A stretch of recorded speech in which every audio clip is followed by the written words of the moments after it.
La primera novedad que vamos a ver es los artículos no inventariables y las existencias.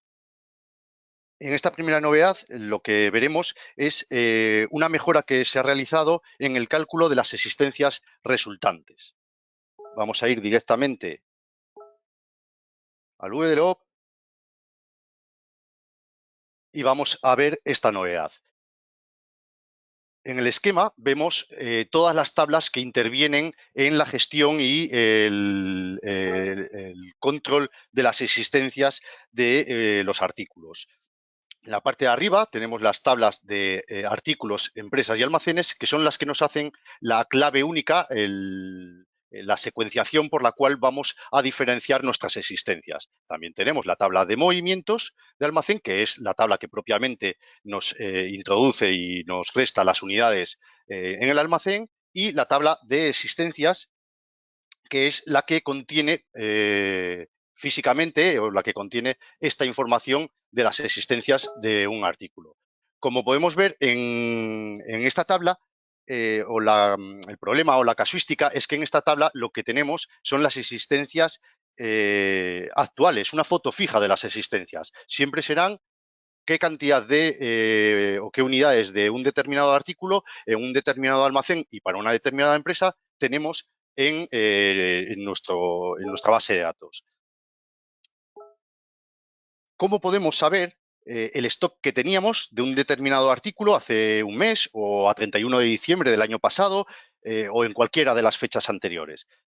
Pues esto, para conseguir esta información, lo hacemos a través o utilizando las existencias resultantes. Estas existencias resultantes las podemos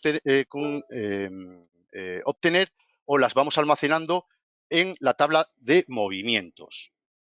¿Qué son precisamente esas existencias resultantes? Pues se trata exactamente eso, del stock que teníamos en un momento dado de un determinado artículo en un almacén y para una empresa. De forma que si en cada movimiento guardamos estas existencias, esta cantidad resultante, para conocer las existencias que había en un determinado momento, solamente tendremos que ir al movimiento que se generó en aquella fecha, en la fecha que queramos consultar, o anterior a esa fecha. Si en esa fecha no existe ningún movimiento, podemos ir a cualquiera de las fechas anteriores y esto nos dará. Pues bien, para el cálculo de estas existencias, si miramos dónde utilizamos este campo, vemos que se utiliza en bastantes sitios, pero principalmente donde se calcula, donde se modifica, es en la tabla de movimientos, donde lo que hacemos es modificar este resultado con la cantidad de existencias del movimiento, que no es más que un campo que nos pone en sentido positivo o negativo, según sea una entrada o una salida de unidades, más las existencias que había, las existencias temporales o resultantes que había en el movimiento anterior. Para ello utilizamos el puntero que tenemos a hermano contiguo, que va al anterior movimiento. En este caso vemos que lo hace por el índice art.emp.al y utilizando tres partes comunes. Si vamos a ver este índice, vemos que las tres partes comunes son precisamente lo que comentábamos, ese eje único de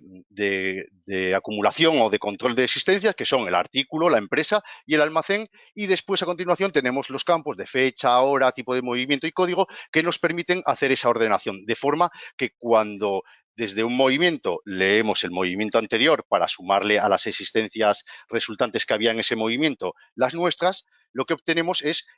precisamente las existencias resultantes tras realizar el movimiento en el que estemos situados, ¿no? El que estemos utilizando. Si nos atuviésemos a la problemática de realizar este cálculo, toda la complejidad que tiene este sistema finalizaría aquí. Pero, ¿qué sucede si realizamos un movimiento hoy, 20 de mayo, con fecha 1 de enero? La cuestión sería que este campo de existencias resultantes o de cantidad, de existencias cantidad, las existencias resultantes que estamos refiriéndonos, tendría que recalcularse para todos los movimientos de esa misma trazabilidad, artículo, empresa y almacén, siempre en base a este eje, tendrían que recalcularse o tenemos que forzar el recálculo de todos esos movimientos para actualizar esas asistencias, ya que acabamos de meter un movimiento o añadir un nuevo movimiento que afecta a las asistencias de los siguientes movimientos en la trazabilidad secuencial que acabamos de ver en el índice de fecha, hora y código. Esto mismo sucede tanto si damos de alta un nuevo movimiento a fecha de 1 de enero como si accedemos a un movimiento que había el día 1 de enero o el día 31 de diciembre del año pasado y modificamos su cantidad, o si eliminamos un movimiento. Exactamente de la misma forma, la baja o la modificación de cualquier movimiento tiene que repercutir en las existencias de todos los movimientos posteriores en toda la trazabilidad. Para hacer esta funcionalidad, para hacer ese recálculo de arrastrado, existen muchísimas formas para poder programarlo. Es una funcionalidad que, aunque, por ejemplo, en este caso es relativamente sencilla, tiene bastante complejidad en cuanto a que no realicemos o que lo realicemos de la forma más óptima posible, ya que podemos caer un bucle o una actualización recursiva, ya que si metemos el movimiento de 1 de enero y continuamos actualizando todos los movimientos hacia adelante, al modificar el movimiento del 2 de enero o el siguiente movimiento que hemos realizado, podemos provocar una actualización secuencial otra vez de todos los movimientos posteriores, y así lo que estaríamos haciendo sería un factorial de esos movimientos a actualizar y no solamente una trazabilidad de actualizar todos estos movimientos. Pues bien, en VRP, ¿cómo tenemos resuelto esta necesidad o esta funcionalidad? Que es la forma más óptima y más sencilla de realizarla, ya que podríamos tener, en muchos casos existen rutinas, procesos, funcionalidades que se encargan de periódicamente o cada X tiempo, o incluso por acción, por pulsación, ¿no?, de un usuario que pueda forzar ese recálculo, ¿vale? En este caso, en VRP, contamos con el campo calc_ar, que es un campo para el cálculo de arrastrados. Es un campo booleano que, cuando damos de alta un nuevo movimiento, estoy refiriéndome al alta, pero esto se aplica exactamente igual, como acababa de comentar, cuando eliminamos un movimiento o cuando modificamos la cantidad, el almacén o cualquiera de los parámetros de esta trazabilidad, de esta secuenciación de stocks de un movimiento. Pues cada vez que en un formulario, por ejemplo, de movimiento de una línea de compra o en una venta, en cualquiera de estas opciones, lo que hacemos es, en ese alta o en esa modificación baja, lo que hacemos es modificar el campo calc_ar a 1, de forma que este valor lo vamos a procesar en los eventos de tabla. Vamos a verlo en el caso, lo voy a mostrar en el caso del alta, como estaba refiriendo, pero sucede exactamente igual con los eventos que se realizan cuando realizamos una baja o una modificación. Pues en el alta, en el evento anterior al alta de la ficha, recuerdo, en el formulario o en el alta, cuando el usuario ha dado un alta de un nuevo registro de movimiento, en ese formulario, en esa interfaz visual en primer plano, hemos modificado este campo a 1. Ahora, a continuación, en la secuencia de la ejecución, lo primero que se va a realizar cuando el usuario dé al botón aceptar es ejecutar el manejador o el trigger anterior al alta, de forma que al final lo que hacemos es una variable de cálculo de arrastrados que se llama igual que el campo,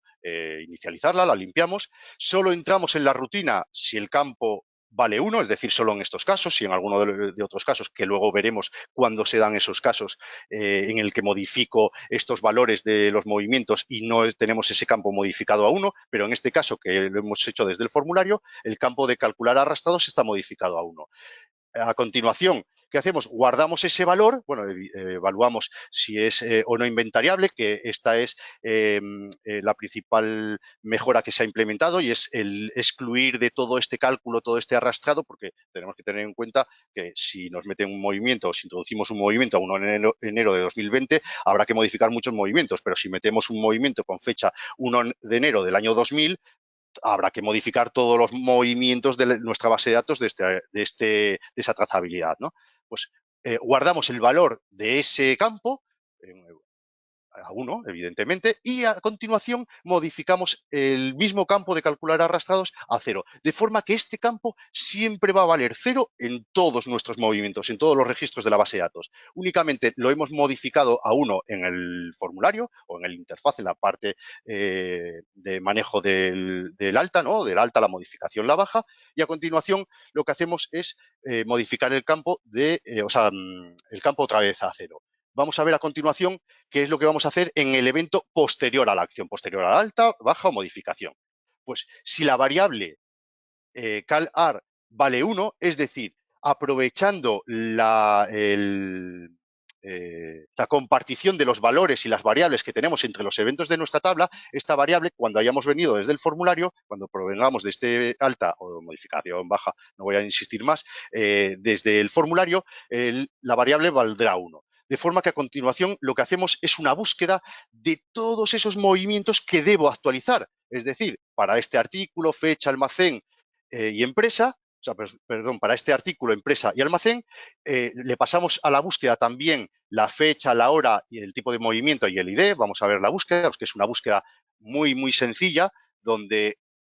a través de ese mismo índice que nos hace la trazabilidad, lo que hacemos es, con los parámetros que recibimos de artículo, empresa y almacén, buscamos entre límites para esas 3 partes comunes, la fecha de origen, la fecha de nuestro movimiento, la fecha de destino, el final del límite de la capacidad del campo fecha, ¿no? El 31 de diciembre del año 65.535.